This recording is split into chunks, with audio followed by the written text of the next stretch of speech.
This is the IFF TV podcast. Réflexion et aussi de voir l'état de forme de chacun, puisqu'il n'y avait que 3 jours entre les deux matchs. Est-ce que cette réflexion a avancé? Est-ce que la philosophie, sans nous donner l'équipe évidemment, mais est-ce que la philosophie c'est de reconduire ce qui a très bien fonctionné ou est-ce que c'est de... Vous me posez la question quand même. Non, la philosophie générale. La philosophie. L'objectif c'est le même, avec évidemment un contexte différent, une équipe différente, un système différent en face de nous, mais avec le même objectif de faire une équipe qui soit la plus dangereuse possible pour l'adversaire, se créer des occasions.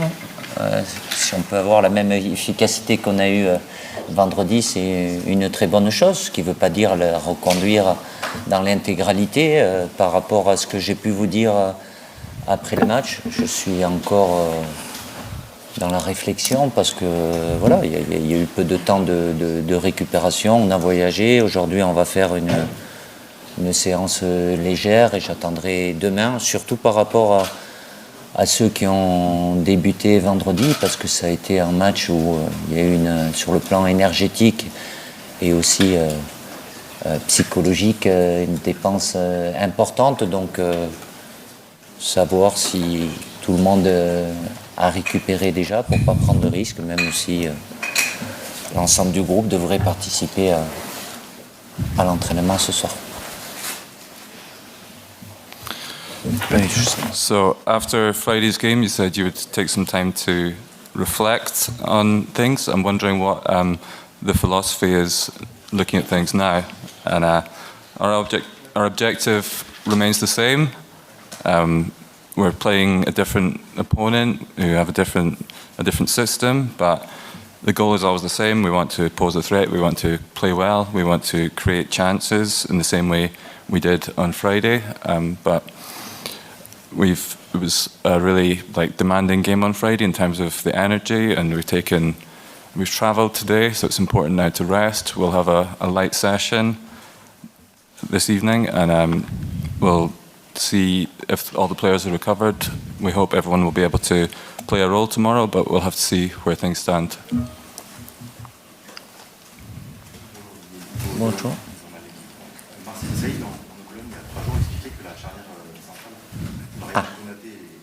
Que disait Marcel? Représenter l'avenir de cette équipe et expliquer qu'elle pourrait être l'une des charnières les plus efficaces et performantes de l'histoire du foot français. Est-ce que vous partagez cet avis? Et une deuxième question, quels sont précisément ces axes d'amélioration à court et moyen terme? Merci. Envisager que ça puisse être une défense très solide, complémentaire à travers ce qu'ils ont pu réaliser les deux, même s'ils sont dépendants des joueurs qu'ils ont sur les côtés devant eux. Oui, après, qu'elle soit par rapport... Il y en a eu des charnières, s'il faut remonter 10-20 ans en arrière, mais ils ont la capacité, parce qu'ils se connaissent, ils ont joué pas mal de matchs ensemble, il ne faut pas l'oublier, notamment à Leipzig et puis à Nesport aussi. Donc, au fil du temps, il y a toujours de l'amélioration qui est possible, mais il dégage beaucoup de force athlétique dans le duel, la vitesse, bon jeu de tête, pas embêté avec le ballon, donc ça fait beaucoup de qualité pour des défenseurs. Aujourd'hui, c'est ces deux-là, mais c'est des joueurs, même s'ils sont jeunes, qui sont depuis plusieurs années au très haut niveau à travers leur club, donc c'est bien. J'étais déjà là pour la Coupe du Monde. Dayo a eu évidemment beaucoup plus de temps de jeu que Ibou Konaté, mais oui, il y a évidemment beaucoup de qualité et ça demande de confirmation à chaque fois avant de pouvoir les comparer à d'autres charnières qui ont été là pendant de longues années. C'est s'installer dans la continuité et surtout maintenir ce niveau de performance dans le temps. So, Marcel Desailly in a column recently said that the centre-back pairing of Konate and Upamecano could be one of the strongest in French history. And the second question was, how can they improve in the short term as well as in the long term? It's true that that's an extremely strong defence. They're both very good players, and they're helped by having really solid players in front of them as well. If we're to say it's one of the best of all time, that's hard to say. Even if you look back 10, 15 years, we've had some really strong centre-backs over the years, but they have an understanding because they've played together for a long time. They were both at Leipzig. They're really strong players. They're good in the air. They have this understanding already, and they've been playing at a high level now since for a long time. They're still young though. It's true that Dayo played more in the World Cup. He got more minutes, but they both have this quality, and they have a long way to go. But yeah, they're very strong.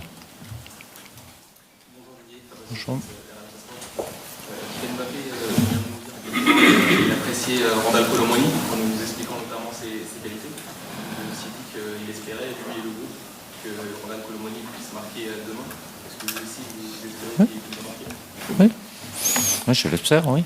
Ils peuvent tous marquer. Quand les attaquants marquent, c'est toujours mieux. Mais ne cherchez pas à travers cette question à avoir autre chose. Mais il aurait mérité de marquer, mais il a fait sans marquer. Ça arrive. Mais il a fait beaucoup de très bonnes choses vendredi. Tant mieux, ça laisse. C'est un profil différent, mais ça me donne des options aussi au début ou en cours de match qui sont intéressantes. Vous ne saurez pas s'il est marqué? Non. So Kylian Mbappe was singing the praises of Kolo Muani and saying that he hopes he can score a goal in tomorrow's game. Do you hope that for him as well? He's an attacker, so obviously he wants to score. I think that's something he deserves because he's been doing a lot of good things. He offers the team a different profile and gives us a lot of options. Oui. Pour rester sur Randal Colomoni, est-ce que c'est un joueur qui pourrait jouer sur un côté? Est-ce que tu peux l'utiliser côté droit, côté gauche de l'équipe de France, pas seulement dans l'axe? Est-ce qu'il y a le profil pour ça? Oui, il le reconnaît lui aussi. Il l'a fait avec nous ponctuellement. En Coupe du Monde, il a cette capacité-là, oui, parce que c'est un joueur qui aime bien les espaces, qui a cette capacité de mouvement, de déplacement et la vitesse. Après, c'est une question d'équilibre, mais je l'ai déjà fait. Et, oui, il aime bien aussi le faire, même il s'est plus stabilisé dans son club aussi en étant attaquant axial. Do you think Kolo Muani could play out wide for France, either on the left or the right? And yes, well, he's already done it at the World Cup. He has that ability. He's a player who likes getting into the space. He has good movement, speed, and balance. It's something that he likes doing, even though most of his playing time at his club, for example, is as a centre forward. Et je rajouterai, par rapport au match de vendredi, la position n'était pas fixe. Il a été amené des fois à être aussi à gauche, à droite, de par les déplacements entre les trois joueurs offensifs qu'on avait avec Kylian et Kingsley au début. Donc ça aussi, c'est un avantage pour nous par rapport à l'adversaire d'avoir moins de repères et de ne pas avoir des positions figées, quoi. And I would just add to that by saying that on Friday night he didn't have a fixed position per se. He was fluid, could move across the front line to the left and to the right. And I think that gives us a big advantage as well if we're able to do that and we're not too fixed in our roles. Bonjour Didier, Antoine Maignan pour l'AFP. Kylian vient de dire que contrairement à ce qu'on pourrait croire de cette équipe d'Irlande, c'est pas forcément une équipe qui est très rugueuse, mais plutôt qui joue au ballon, qui prend des risques. Est-ce que vous vous attendez à ce genre de match ou est-ce que vous vous préparez quand même à avoir une opposition vraiment différente qui va vous forcer à modifier un petit peu votre style de jeu par rapport à ce que vous avez fait contre les Pays-Bas, dans l'agressivité peut-être? À quoi vous vous attendez? Écoutez, de toute façon, dans la tradition, cette équipe d'Irlande a toujours eu cette générosité, cet enthousiasme. Ça fait partie de leur ADN, mais c'est pas ça. Il n'y a pas que ça, évidemment. Il y a de la qualité technique aussi. De ce que j'ai vu, il y avait peut-être un peu moins que... On va pas faire des comebacks trop lointains, mais ils utilisent peut-être un peu moins le jeu direct, la verticalité, et quand ils peuvent, évidemment, ça construit plus au sol. Donc, ça sera un match différent. L'engagement, il y sera. Il ne faut pas s'attendre, en plus, avec le public ici qui pousse bien. Donc, c'est le haut niveau. Il y en a eu vendredi aussi, et il n'y en aura pas moins. C'est à nous de ne pas faire moins par rapport à ce qu'on a fait vendredi, qu'on puisse le faire différemment de par ce que l'adversaire nous proposeront. S'ils sont très bas, un système probablement qui sera différent parce que cette équipe d'Irlande a l'habitude de jouer avec 3 défenseurs centraux.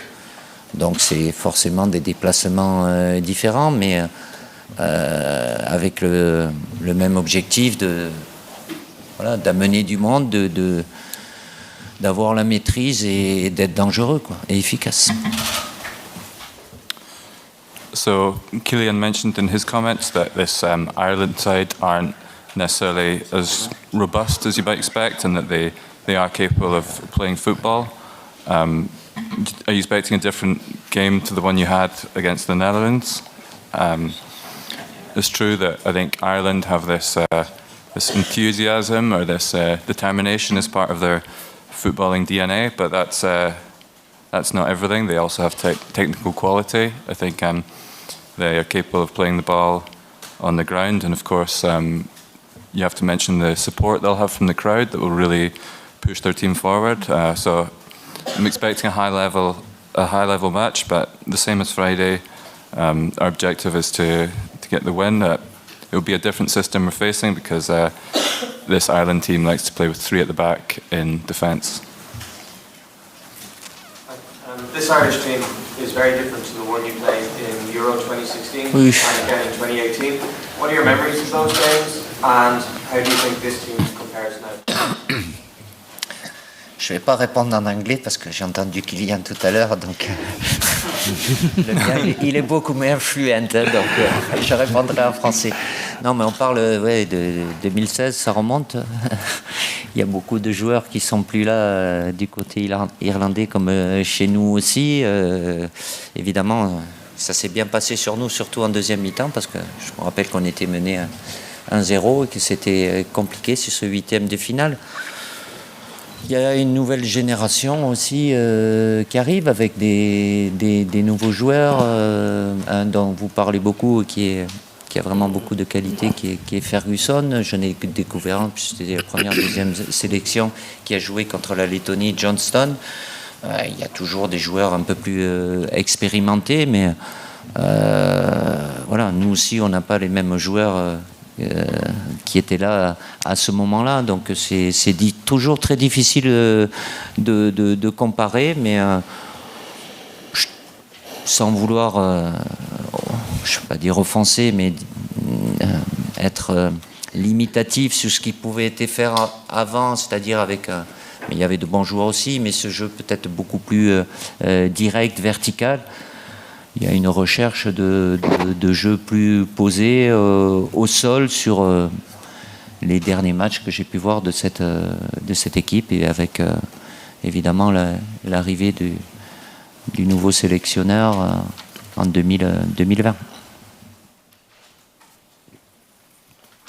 Alors la question était, cette équipe d'Irlande est tout à fait différente de celle de 2016 et 2018, où on a joué... Mais la réponse, ils l'ont eu, j'ai fait en français.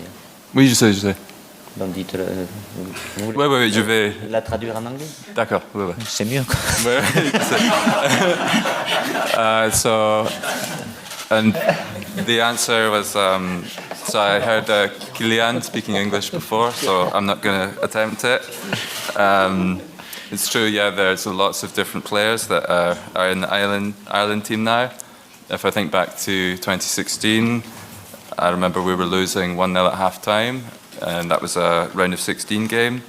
So, that was a difficult one, but it's a new generation now, there's new players. Obviously, Ferguson is poses a threat. He's a good player. Johnson as well has joined the team. But they also have a mixture of young and experienced players.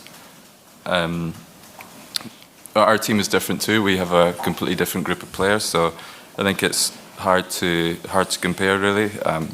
Ireland are known for being direct and vertical in how they play, but from what I've seen of recent performances, they're also capable of playing the ball along the ground as well. And of course, they have a new coach, who arrived in 2020 as well.